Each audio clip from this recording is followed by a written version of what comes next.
Three families moved into the same house in New York.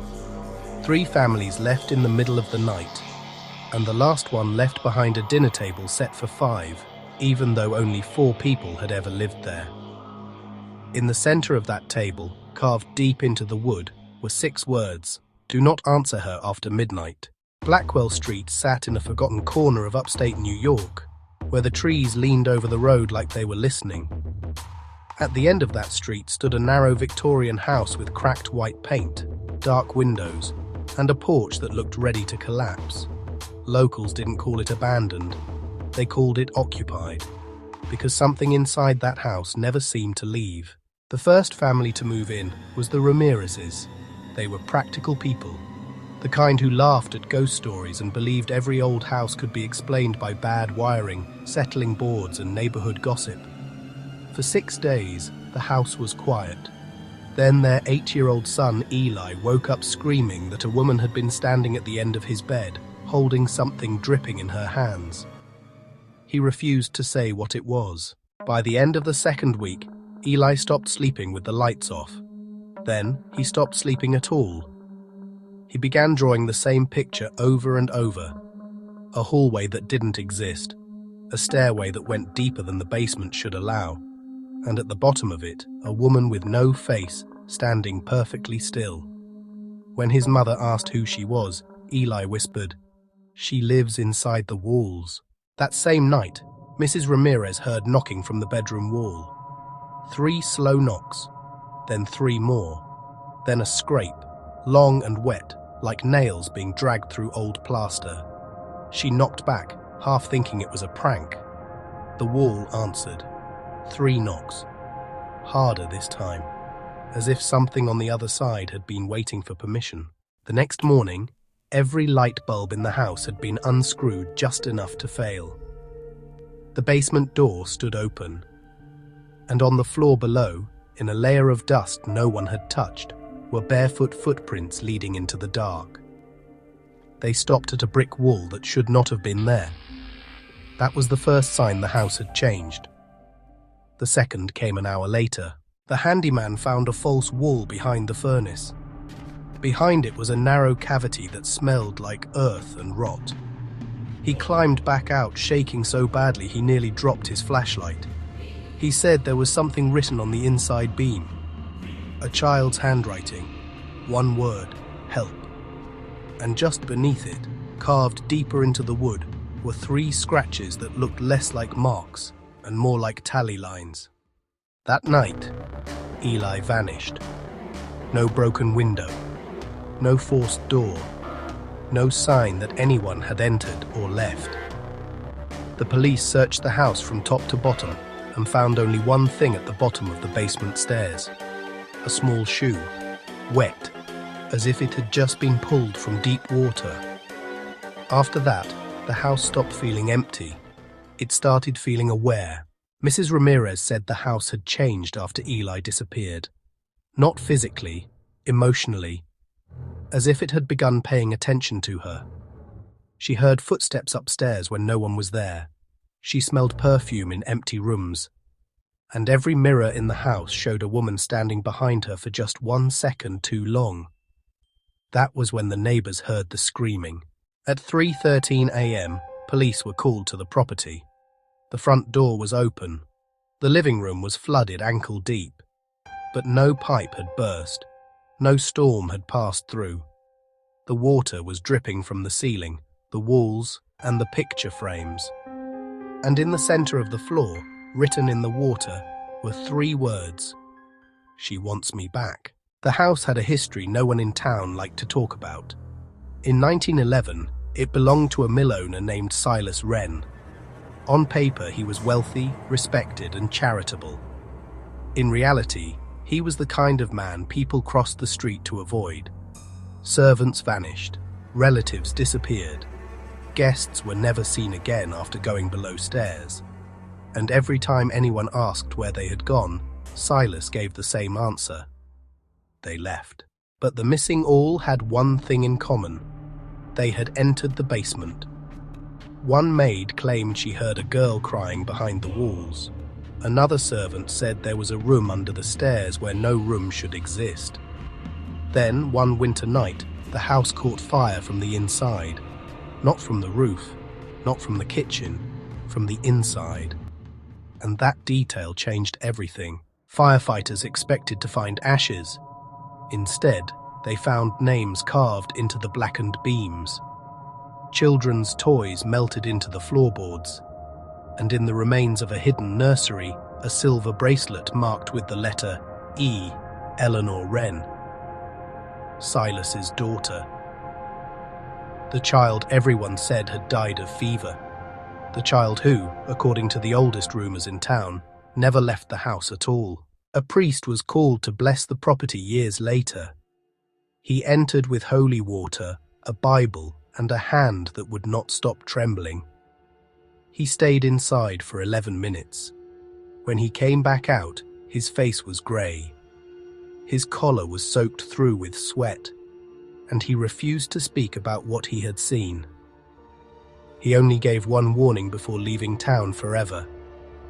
If the dead are buried wrong, they do not stay buried. Years passed. Owners came and went, but the reports never stopped. A child crying somewhere beyond the walls. A woman humming in the hallway at night. The sound of footsteps moving above empty rooms. And always, at 3:13 a.m., the same soft voice repeating from inside the house. Don't answer her. By the time the next investigator arrived, the legend had already become a warning. Her name was Mara Voss. She was a historian who rented the house to study its past. She brought cameras, recorders, notebooks, and enough confidence to last 3 nights. On the 4th night, her audio equipment captured a voice answering questions she had not asked out loud. And it was not her own voice.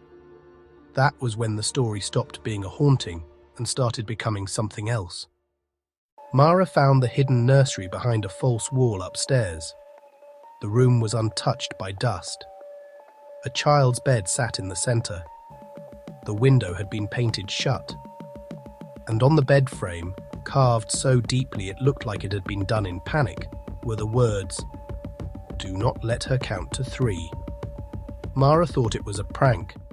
That mistake cost her everything. That night, the house started counting.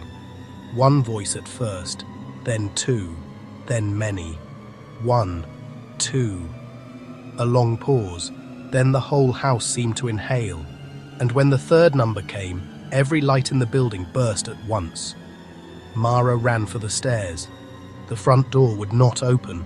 The deadbolt had not been locked. The chain had not been touched. Still, the door held shut as if something on the other side was pushing back. That was when she saw the woman in the upstairs mirror. Tall, pale, smiling without eyes. The hallway went cold. Something moved above her, fast, bare feet pounding across the ceiling. Then the bedroom door opened by itself. The smell that came out was unbearable. Wet soil, old perfume, and something worse. Something like a grave that had never been finished. Mara later said the woman finally spoke. Not shouted, not screamed, whispered, right into her ear. She said, "I was never buried." Then the house went completely silent. No wind, no insects, no movement in the walls. Only Mara breathing, and something scratching slowly beside her, as if whatever lived inside the house was trying to get closer without being seen. Police found Mara's car outside the next morning. Inside, the house looked untouched, but in the nursery, written across the wall in ash and water, was one final message. "I am still here." Below it, in smaller writing almost hidden in the paint, was another line. "So is she." That was the detail no one could explain, because no one ever found out who she really was. After the house was boarded up, the sightings only got worse. People driving past said they saw a figure in the upstairs window. Storm drains nearby filled with muddy water after dry weather. And every year, on the same date in October, Children on the block reported hearing a girl crying from inside the walls.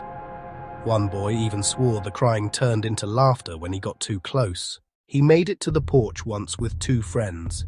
He lasted less than a minute. By the time he reached the front steps, he was already running back, white-faced and shaking. He said he had heard his full name whispered from inside the house. Then he heard a second voice answer from somewhere under the floor. "We have one more room for you."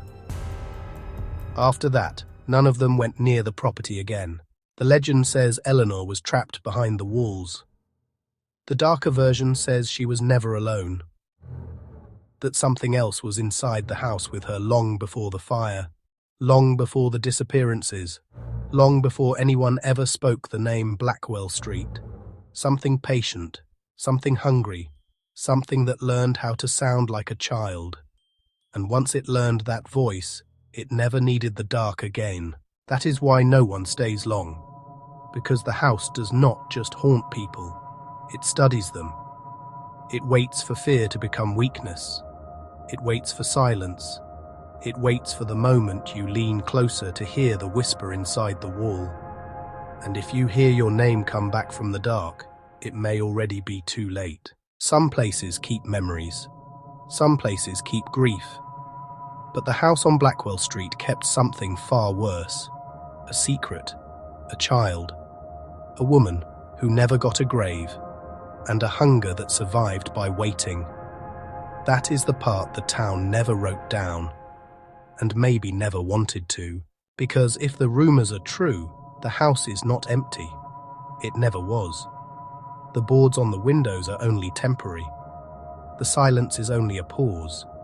And every winter, when the wind pushes through Blackwell Street, the porch floor still creaks under footsteps no one can see, as if someone is still searching for the right room. So, if you ever pass a dark old house in New York and one window is lit on an empty street, do not stop.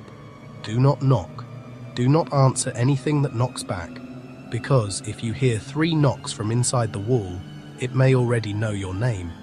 And if it knows your name, it does not need an invitation. The truth about haunted places is never just about ghosts. Sometimes it's about what was hidden. Sometimes it's about what was silenced. And sometimes, if the story is bad enough, the house itself becomes the prison, the witness, and the monster all at once. That was Blackwell Street, a home built on secrets, a home built on fear, a home that never learned how to let go. And if you think that sounds like a legend someone made up to scare children, remember this. Every legend starts somewhere. Every warning comes from a real wound. And every haunted house has one moment when it stopped being a house and became something else. Blackwell Street was the moment this town learned the difference. So the next time you hear a whisper from behind a wall, don't lean in, don't answer, and whatever you do, don't let it count to 3. If you enjoyed this story, like the video, subscribe for more cinematic horror, and leave a comment telling me the next haunted place you want me to bring to life. Thanks for watching.